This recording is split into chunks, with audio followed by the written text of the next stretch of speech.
Si algo de lo expresado aquí es ofensivo para ti y te causa escozor en el recto, puedes descansar en la certeza de que estoy equivocado, que este contenido no es para ti y deberías ir a terapia para entender cuánto me vale verga tu opinión.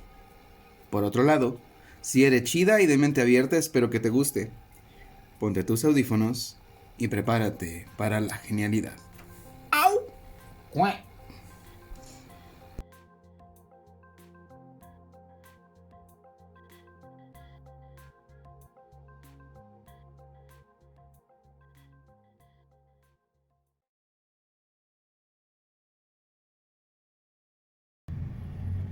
Bienvenidos.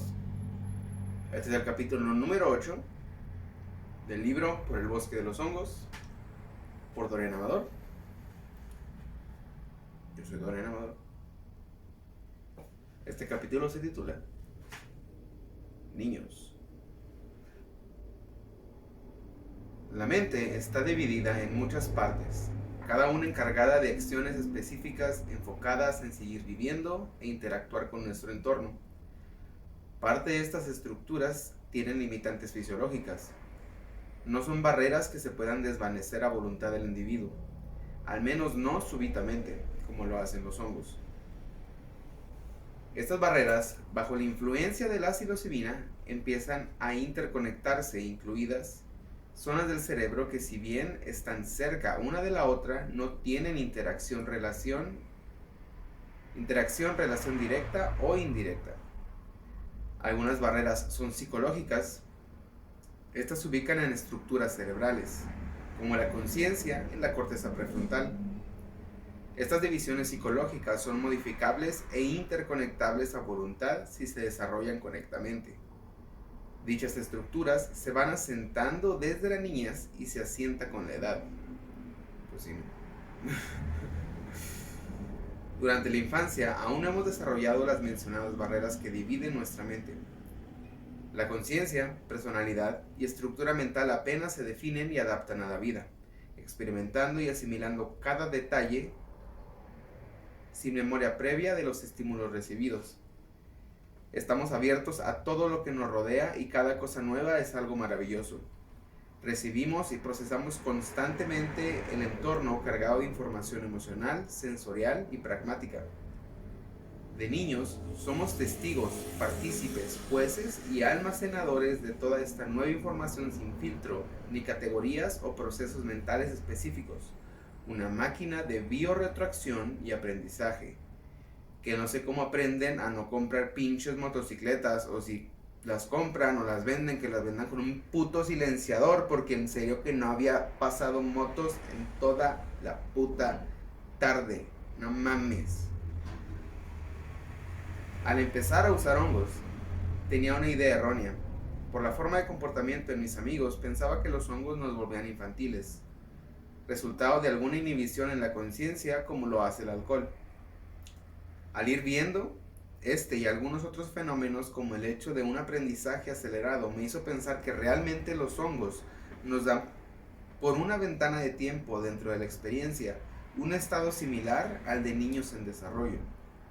Los hongos nos brindan una oportunidad de volvernos nosotros en nuestra infancia, como una terapia de regresión que involucra procesos cognitivos, sensoriales y mentales, que no solo brindan la oportunidad de aprender cosas de una manera más abierta, sino que despiertan memorias de nuestro pasado que parecían olvidadas,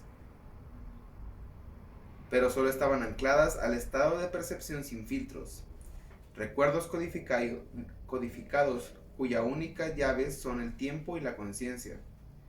Un alcohólico no tiene acceso a todos los recuerdos de cosas que pasaron mientras tomaba, a menos que esté tomando. Así de elegante es la mente para realizar sus procesos. Debido a esto, no es común ver participantes de estas sesiones actuando o diciendo cosas ajenas a su comportamiento usual, pero infantiles e inocentes. Pueden surgir recuerdos de la infancia brotando del olvido para trabajar o dejarse ir. Esta forma de disolver traumas o condicionamientos ha hecho popular el dicho "los hongos reinician el cerebro", lo cual es increíblemente resumido para algo tan complejo y fascinante. Los niños son más perceptivos a cosas que van más allá de la comprensión o lógica adulta. Entrar en este estado mental interconectado, abierto, genera una susceptibilidad especial a los estímulos que los organizan y asimilan intuitivamente como un todo. En lugar de analizar cada pieza de información por separado y asignarle un lugar en la memoria con etiquetas de usos. En lugar de esto, la información se agrega a conocimientos previos, erradicando la necesidad de crear otro espacio en la memoria, haciendo más eficiente su uso y disponibilidad. Esto lo noté primero en mi forma de pintar. Solía tomar mucho tiempo al medir y nutrir cada idea o emoción para expresarlo visualmente. Los conceptos de imagen, fabricación de lienzos, dibujos, medidas, color, proporciones y anatomía eran pasos en un proceso creativo. Después del uso de la psilocibina, el detalle y la calidad era la misma, pero había reducido el tiempo de fabricación.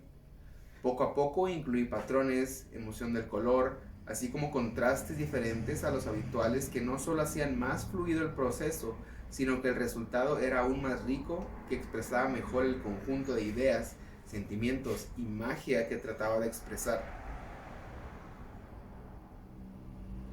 Unos conceptos desconocidos por mí fueron floreciendo.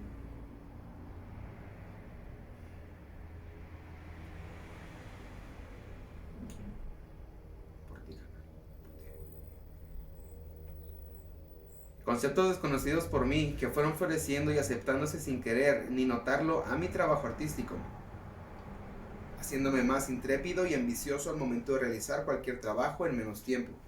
Solía crear para distraer mi mente e inflar mi orgullo, hipnotizado por el deslizar lento de líquido colorido sobre el lienzo y recibir cumplidos.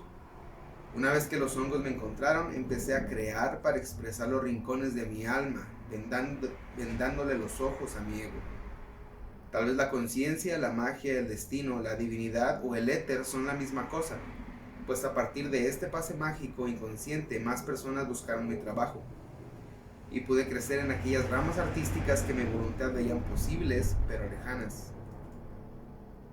Así como los infantes reaccionan peculiarmente a ciertos estímulos, nos encontramos en el momento reaccionando a cosas de manera diferente a lo que se esperaría de nosotros en un estado normal. Llorar sin sentir tristeza, como reacción ante un estímulo desconocido. Inconsciente, a un estímulo desconocido inconsciente, una catarsis que se desata basado en la experiencia y esos rincones profundos iluminándose por fin. Fisiológicamente, zonas del cerebro divididas empiezan a intensificar su actividad hasta conectarse por instantes entre sí debido a los potenciales de acción constantes y elevados, alimentando esta sinapsis, dando lugar a fenómenos que solo se presentan cuando se forma esta hiperconexión, como la sinestesia, la psicodelia, el placer aumentado y la perspectiva de sentirse dividido, como si cada parte interna tomara forma, voz y presencia dentro de nosotros al mismo tiempo resonando con la misma fuerza, una conciencia múltiple y posible a la vez. La conciencia que despierta esta perspectiva de nuestra infancia puede servir para darnos cuenta de cosas que dejamos pendientes, eventos pasados que resuenan con su eco hasta nuestro presente, no necesariamente traumas, gustos perdidos, formas de ver el mundo, fantasías de antaño, el tiempo en que éramos puramente felices y se quedó lejos para siempre. Poder encarnar esos fantasmas y comparar si nuestra versión presente es lo que queríamos hace mucho tiempo. Si existen recuerdos felices olvidados, se genera una oportunidad de revivir y recordar junto con todas sus emociones y detalles.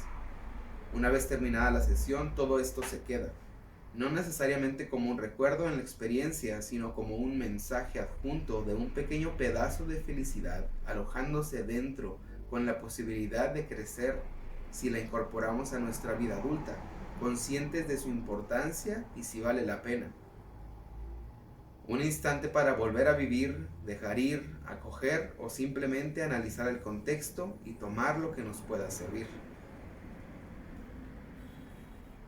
Una sesión en Las Cruces, Nuevo México. Estábamos en la sala de una casa. Nos encontramos en medio de la ceremonia y alguien había puesto muchos globos en el armario de la sala. Pregunté a uno de los anfitriones, la novia de un amigo, si tenía unos audífonos extra a la mitad de la ceremonia, pues quería revisar cómo se sentía una canción en particular y había olvidado los míos. Todos nos encontramos en la sala distraídos, ya sea en la música, las proyecciones en la pared o algunos juguetes psicodélicos, cuando abrió la puerta del armario enfrente de todos. Una cascada de globos de todos colores y formas empezaron a salir del armario, cayendo, inundando la sala. Un espectáculo estridente llenándome de felicidad mientras veía las caras de asombro infantil iluminarse por los colores y el inesperado despliegue de chusca jovialidad. Reímos y empezamos a aventar los globos como si estuviéramos en una guardería y fuera la hora del juego. Reconocí en los demás una inmensa alegría, sensación que olvidé que era posible. Pude ver en los demás lo que yo sentía, relajando sus caras, haciendo la conexión del viaje más fuerte, dejándonos fluir uno con el otro entre conversaciones, risas, hipótesis y pláticas sin fronteras. Ese mismo día, momentos antes de salir del clímax más intenso de la sesión, recibí un mensaje de los hongos cuando iba cayendo en lo más hondo de mi ser. Al salir del pozo eterno de mi mente, el eco de una voz ajena y lejana suspiró: cuida a tu niño interno está muy maltratado. Abrí los ojos con esa sensación de haber vivido otra vida, y sintiendo aquel mensaje encarnarse en mi conciencia. Algo en mí entendió que no podría resolver ese mensaje tan fácil, y se quedó como una marca sinestésica. El solo hecho de recordar ese momento generaba en mí una sensación en mi pecho, un tipo de escalofrío que se sentía dorado y parecía brillar. Una alarma sensorial programada por los hongos como parte de los objetivos de aquella sesión. La experiencia te hace presenciar muchas cosas, más de las que podríamos llegar a procesar, pero de todas estas existen algunas que se quedan muy presentes como una sensación de algo pendiente. Esta se puede ir perdiendo si se decide ignorarla. Pero al menos en mi experiencia es mejor seguir esa intuición, pues entre las enseñanzas de los hongos impresas en 5 sentidos en mi vientre se transcribe la voluntad de mi interior. Esta es la primera pista para ir deshaciendo algunos de los nudos emocionales que se van dejando de lado con el paso del tiempo. Debía empezar por lo más fundamental, que era entender el concepto del niño interno. Descubrí cómo había oído esta expresión antes, pero solo entendía que hay una parte interna formada durante la infancia, pero nunca pregunté por qué es importante, dónde está, cómo surge o se manifiesta. Estas eran mis preguntas. Quiero ayudar a mi niño interno, pero ¿cómo? Una amiga psicóloga me había dado la clave hacía tiempo. Una vez hablamos de cómo mis recuerdos de la infancia eran contados. Solo podía recordar un poco más allá de eso. Todo era difuso y lejano.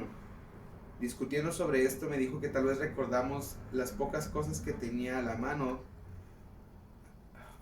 Oh, maldición, estoy sacrificando mi propio libro a través de mi boca estúpida. Ok.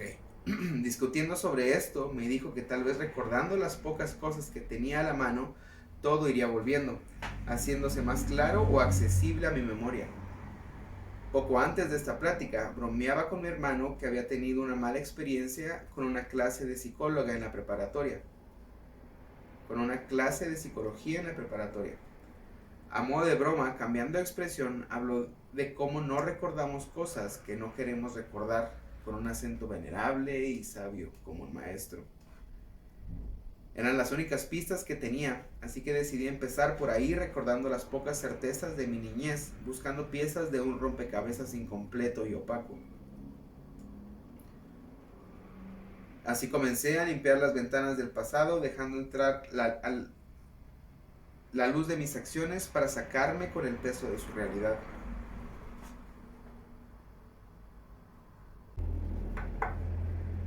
La experiencia te hace presenciar muchas cosas, más de las que podemos llegar a procesar, pero de todas estas existen algunas que se quedan muy presentes, como una sensación de algo pendiente. Esta se puede ir perdiendo si se decide ignorarla. pero al menos en mi experiencia es mejor seguir esa intuición, pues entre las enseñanzas de los hongos impresas con 5 sentidos en mi vientre se transcribe la voluntad de mi interior. Esta es la primera pista para ir deshaciendo algunos de los nudos emocionales que se van dejando de lado con el paso del tiempo. Debí empezar por lo más fundamental, que era entender el concepto del niño interno. Descubrí cómo había oído esta expresión antes, pero solo entendía que hay una parte interna formada durante la infancia, pero nunca pregunté por qué es importante, dónde está, cómo surge o se manifiesta. Esas eran mis preguntas. Quería ayudar a mi niño interno, pero ¿cómo? Una amiga psicóloga me había dado la clave hacía tiempo. Una vez hablamos de cómo mis recuerdos de la infancia eran contados. Solo podía recordar un poco más allá de eso. Todo era difuso y lejano. Discutiendo sobre esto, me dijo que tal vez recordando las pocas cosas que tenía a la mano, todo iría volviendo, haciéndose más claro o accesible a mi memoria. Poco antes de esta plática, bromeaba con mi hermano que había tenido una mala experiencia con una clase de psicología en la preparatoria. A modo de broma, cambiando la expresión, habló de cómo no recordamos cosas que no queremos recordar, con un acento de venerable y sabio maestro.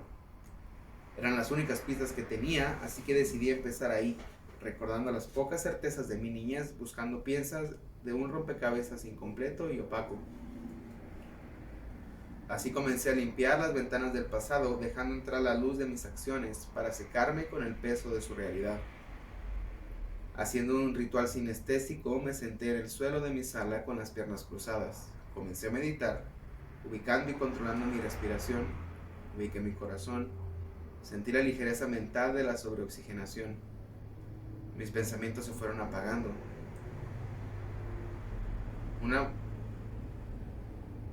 Una vez callada mi mente, recordé el mensaje de los hongos. El eco del mensaje resonó sin haber perdido fuerza. Mi pecho se iluminó y aquellas ventanas a la infancia surgieron de la nada. Fui recordando poco a poco cosas de mi pasado y traté de sostener la imagen lo más que pudiera, conforme iban alcanzando la superficie. Era una tarea monumental, fijarme en cada detalle. Recordaba como viendo el pasado a través de un telescopio. Solo veía un área del recuerdo. Si lograba sostener la imagen un tiempo, esta empezaba a ampliarse. Más detalles entraban y cosas que no recordaba de las mismas. El primer cambio significativo se dio 2 meses después de la sesión que me dio aquella tarea de encontrar y sanar a mi niño interno. Estaba sentado en mi casa después de haber hecho ejercicio. Cada que el río de la mente traía un recuerdo sobre mi niñez, en su intenso trajinar, lo sacaba para analizarlo como un biólogo recolectando, analizando muestras, hasta sacar toda la información. Después del ritual, esta tarea se vuelve constante y más fácil. Ese día, sentado en mi sala respirando y sintiendo mi cuerpo tenso por el ejercicio, tomé un recuerdo en particular que siempre había estado ahí, constante pero desapercibido. Tomé el recuerdo conscientemente y poco a poco fue abriéndose. Estaba en primer año de primaria. Había pasado más de medio año escolar y ya tenía un amigo con quien había congeniado fuertemente. Todos los del salón se conocían desde el kinder y los grupos de amistad ya existían cuando yo me mudé cerca de la escuela. Un lunes estaba particularmente feliz. Había llegado temprano a la escuela. Paseaba por la explanada de la escuela haciendo tiempo. Volteé hacia la entrada y pude ver la silueta de mi amigo. Llenándome de alegría, corrí hacia él con mucha felicidad. Me acerqué a él para saludarlo, intercambiamos sonrisas y breves palabras. Me preguntó por otro de nuestros compañeros que siempre se juntaba con nosotros, pues tenía que devolverle algo que le prestó por el fin de semana. Recordé al instante haberlo visto en el salón. Estaba terminando una tarea, por eso no lo quise molestar. Emocionado por la posibilidad de tontear los tres, le dije dónde estaba, tomé la mano a mi compañero y lo jalé corriendo hacia el salón. Estaba cruzando la explanada. Me encontraba siendo testigo de mí mismo arrastrando a su compañero por la escuela. Noté visualmente que todo brillaba más, no por el sol, solo los colores de cada cosa eran sumamente vívidos. Había un destello dorado cubriéndolo todo, brillante, pero visible a contraluz como las telarañas. Pero solo visible a contraluz como las telarañas. Empezamos a correr más fuerte y yo sentí el peso de mi amigo y de su mochila a merced de mi inercia, como el juego de la cola del diablo. Cruzamos la explanada a toda velocidad, subimos un pequeño escalón girando hacia la derecha, entrando a un pequeño pasillo que separaba los salones del jardín, rodeado por una malla de metal. Había 2 salones en el pasillo y corriendo nos dirigimos al nuestro, el del fondo. Doblé a toda velocidad entrando al salón, por el marco metálico color naranja de una puerta abierta. En ese momento aquel brillo peculiar se apagó. Pasando el umbral, barrí con la mirada a todos los pupitres, sonriente, con la mano extendida buscando a nuestro amigo. Mi mirada se desenfocó un momento, al mismo tiempo que sentí un fuerte tirón en la mano que sujetaba la de mi compañero, soltándolas. Escuché un sonido que nunca había oído y no he escuchado desde entonces. Al voltear, un terror helado me inundó antes de poder procesar lo que estaba viendo. Mi amigo cayó al suelo con una herida enfrente, llenándola de sangre. Al caer, una línea de sangre se proyectó sobre el suelo del salón enfrente de mí. Todo se apagó. Estaba llorando sentado en el sillón con ropa deportiva, con aquella sensación dorada brillando en mi pecho. El recuerdo quedó ahí. Toda la experiencia se desenvolvió como si estuviera siendo partícipe de un cortometraje que narrara un fragmento de mi vida. Las lágrimas limpiaron aquel recuerdo dejándolo un poco más brillante. Nada había cambiado, pero me sentía más ligero. Lloraba por mi cobardía, por el terror que marca la vida de mi amigo y su cuerpo después de un momento de conciencia siendo niños. Sentí algo soltarse como un arnés que me sujetara a algo pesado que empezó a disolverse dentro de mí, muy hondo y muy pesado. Una carga que no sabía que estaba sobre mí hasta que desapareció. Al entrar al salón, la fuerza centrífuga de mi impulso empujó por el peso de su mochila a mi amigo hasta el extremo de la puerta, haciendo parte de su cuerpo entrar y parte quedarse afuera. Siguiendo el curso de la inercia, haciendo su frente chocar directamente con una esquina a la puerta metálica, atravesándole la frente con una herida vertical. No había sufrido más daño que el cosmético, pero sí tuvieron que tomar radiografías para asegurarse que todo estuviera bien. Esto es lo único que recuerdo aparte del incidente. De allí en más no sé qué fue de él. No sabía si pude disculparme. Al día siguiente de mi lluvia de tristeza me sentí ligero, me sentía feliz, no alegre y jovial, no animado ni emocionado por algo en particular. Solo era yo en mi día pleno, con una calma y cierta paz. Algo que estaba en pausa había cambiado. Algo dentro se desenredó y ahora sentía una sintonía con el flujo de la vida, con mi esencia en balance al convertirme en la columna de la balanza.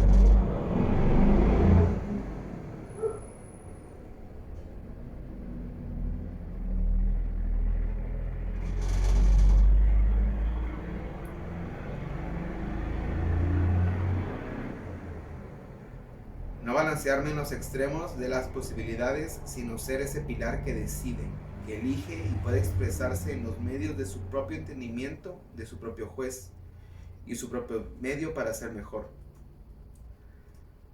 Después de ese día, podía sentir esas sensaciones en mi pecho, ya concluidas, como traer pegada en la mente una canción molesta y pegajosa, que solo desaparece cuando la escuchas. Podía sentir esa parte de mí que había olvidado brillar de nuevo. Empecé a dejar salir ese niño que se manifiesta cuando me divierto entrenando, en los colores con los que ahora pinto, las formas en las que aprendo y el modo en que me apasionan ciertos temas. Todo esto despierta una felicidad extremadamente particular que guía muchas partes de mí y nunca se equivoca.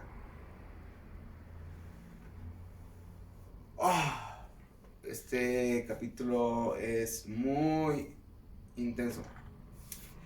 Algo que según yo había escrito Ok, primero que nada, este capítulo va a viajar en el tiempo. Entonces van a escuchar este capítulo primero o verlo. Hijos de puta, parece que se ponen de acuerdo. Si hay un grupo de Facebook de motociclistas, por favor, por favor. Hola. Pensé que lo había agregado, pero leyéndolo aquí parece que no. Y es que en ese tiempo yo empecé a hacer ejercicio. Antes era gordo. Entonces yo nunca hice ejercicio hasta que tenía como 23 años. Literal, o sea, mis días eran estar sentado aplastado en algún tipo de confortable sostén, fuera cama, fuera sillón, fuera silla, lo que sea, viendo televisión. Fantaseando que era o que iba a ser un reportero de biología y de Discovery Channel mientras comía gancitos con mayonesa. La vida, o sea, puro hedonismo. Eso se parece en mi vida actual. Entonces va a viajar en el tiempo. Así que, pues digo, no sé si han fijado o les importe, pero pues así fue. Y el punto es que empecé a hacer ejercicio porque me empezó a ser divertido, como que rompí la barrera de el ejercicio tiene que ser cansado, el ejercicio tiene que ser tedioso. Y la verdad es que es tedioso de todas formas, pero si encuentras algo que te divierta, que no necesariamente significa gastar mucho dinero. Por ejemplo, a mí en ese tiempo me dio por jugar CrossFit. Pues sí es como un juego, ¿no? Es como un juego para adultos que se crean espartanos. Eso es el CrossFit. Pero estaba haciendo CrossFit y me empezó a fastidiar el hecho de estar adentro de un gimnasio. Dije, o sea, todo esto lo puedo estar haciendo afuera. Y realmente me suena mejor estar afuera. Como que tal vez es mi parte hippie, pero no sé, se siente mejor. El aire, respiras mejor, no estás con el pinche clima que es un poco no natural, no sé. Pero quería estar afuera. Entonces empecé a ir a un parque, a hacer barras, un chingo de cosas, y realmente me empezó a dar muchos mejores beneficios y no se volvía tedioso. De hecho, cuando no lo hacía era como que mierda, hoy no salí como que a jugar. Empecé a divertirme mientras entrenaba, lo volteé a mi manera, como que siempre tenemos la oportunidad de engañarnos a nosotros mismos, y eso es un hecho de que se puede, o sea, se puede hacerlo y la gente lo ha hecho por millones de años. Entonces, ¿qué tal si nos engañamos para algo mejor? Si nos engañamos para hacer algo que no queremos hacer, igual que nos engañamos para hacer algo que no queremos hacer, pero que se va a sentir rico tal vez. Entonces eso te va a mantener sano, que pues a veces es pues más perdurable que el placer efímero, si quieren.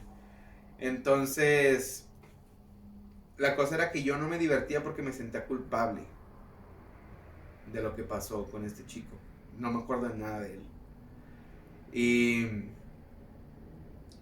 desde ese entonces como que para mí había relacionado el vas a hacerle daño a alguien o vas a causar una tragedia o simplemente vas a causar algo que no te va a gustar si te mueves, si haces ejercicios, si corres y lo que sea. Entonces pasaron más de casi 20 años, yo creo. Sí, más o menos como 18 años, 17 años pensando eso, que es un pensamiento muy infantil, estoy consciente de eso, pero precisamente fue porque se generó en una etapa infantil. Entonces yo lo mantuve y para mí era una ley, era un dogma que se tenía que seguir. Inconscientemente ya ni me acordaba tal vez del incidente tal cual, porque siempre estaba como que en la superficie queriendo aflorar, queriendo sacarse para poder terminar y poder seguir con las cosas. Tal vez mi mente no quería por el hecho de querer hacer ejercicio, estar más en forma, todo eso, que ya cuando lo haces te das cuenta que, mira, o sea, realmente te sientes mejor. No fue por eso, fue por el simple hecho de que es un proceso que se quedó atorado en el mecanismo de la conciencia y de las emociones y de todo eso, que es muy complicado, pero como no lo vemos, pensamos que mientras no expresemos las cosas, que mientras no tengamos ningún tipo de conciencia acerca de lo que realmente nos molesta adentro, todo va a estar bien, que se nos va a olvidar, y sí se nos va a olvidar, pero no deja de quedar pendiente. Entonces, los hongos, todo lo que conté fue parte de una sesión. Tal vez, como que leyéndolo me di cuenta que tal vez estoy diciendo cosas como si estuviera constantemente consumiendo hongos, pero lo hago cada 3 meses o más, yo creo. Mi última sesión fue hace como 5 meses. Realmente no lo necesitas tanto una vez que ya, sea menos si lo usas de forma terapéutica como yo recomiendo que se haga. Le va a sacar mucho más provecho, le va a sacar el doble provecho y vas a tener mucho más placer de que te puede dar una sola sesión solo por divertirse o por andar en la fiesta al chile. O sea, no, eso no se puede ni comparar. Pero la gente te va a hacer caso y bendito sea. Pero todo esto se fue desarrollando a través de, se convirtió en un proceso que yo autoconcientizaba y decía, ok, por algo está pasando esto, es una señal. Y la cosa es que los hongos no me dieron esta señal. Mi señal es de mí mismo, con una herramienta que me permite comunicarme con esa parte que se encarga de procesar todas estas cosas de las que estoy hablando. Porque esa parte no habla, no tiene más forma de expresarse que nuestra imaginación, que nuestra mente, que nuestros sentidos. Y a veces esa parte está tan callada que a veces solo se expresa cuando hay crisis, cuando te empiezas a tensar de la espalda, cuando sale un cáncer, cuando el estrés ya se manifiesta físicamente. Ahí es cuando esa parte empieza a manifestarse porque ya no hay de otra. Es date cuenta de verdad que ya estamos a punto de valer verga, pero no te estás dando cuenta. Algo así es, pero en vez de tener una relación tan hostil, es como que, ok, ya entiendo. Es una herramienta que igual pude haber encontrado todo este proceso, pero hubiera tomado más. Simplemente fue un momento en que tu cerebro... Y esa magnitud, pienso yo que es la magnitud con la que los niños piensan. Están recordando todo, no tienen recuerdos. Su disco duro está vacío, todo está a la mano, todo está disponible. Entonces, cuando tienes esta perspectiva psilocibina de una conciencia aumentada, realmente tienes más tiempo, más disponibilidad para almacenar y procesar todas estas cosas pendientes. Es como si a una fábrica que constantemente está teniendo problemas de producción llega un equipo con herramientas especializadas en esa labor y simplemente terminan en chinga. O sea, el proceso es el mismo, no es como que es una herramienta mágica, no es un milagro, no es un espíritu, no es un demonio. Bueno, tal vez sí, pero eso vamos a llegar por ahí, pero no es algo tan esotérico, es algo esotérico y biológico a la vez. El punto es, niños no se droguen. Pero adultos, si lo van a hacer, háganlo con una conciencia y realmente dense la oportunidad de descubrir cosas porque es sumamente interesante. Y no digo que vayan a tener el mismo proceso que yo, porque ustedes no son yo, tienen una vida completamente diferente. Pero esa vida los ha amoldado y los ha ido esculpiendo a punta de chingazos hasta la escultura que son ahora. Y a veces, a veces escultura puede tener gallos, a veces esa escultura puede ser un poco mejor y no ser mejor simplemente por el hecho de no ser malo, de ser una persona muy buena, simplemente ser una persona decente en el mundo que tiene y aprovecha las herramientas y los talentos que tiene. Porque yo pienso que si todos hiciéramos eso, el mundo sería un poco mejor. Entonces, los invito y espero les haya gustado este episodio. Ya no estoy dando terapias, yo sé que lo mencioné en el capítulo pasado, si es que están siguiendo la cronología, pero ya la página de terapias valió verga por un coqueto incidente y malentendido que pasó ahí, pero realmente ya, solo voy a hablar de hongos y ya. Si tienen alguna pregunta coherente pueden encontrarme por Dorian.4Mador en Instagram, y si quieren mi Facebook, busquen los otros, ya se lo voy a dar en mi Instagram. Esto lo hago para compartir el mensaje que tengo, para tal vez ayudar a alguien, para fomentar el bienestar y que todas las personas que pueda ayudar estén bien, porque eso es lo único que quiero y espero les guste. Así que Dorian.4Mador Instagram, denle like, compártanlo, que quieran. Espero les sirva.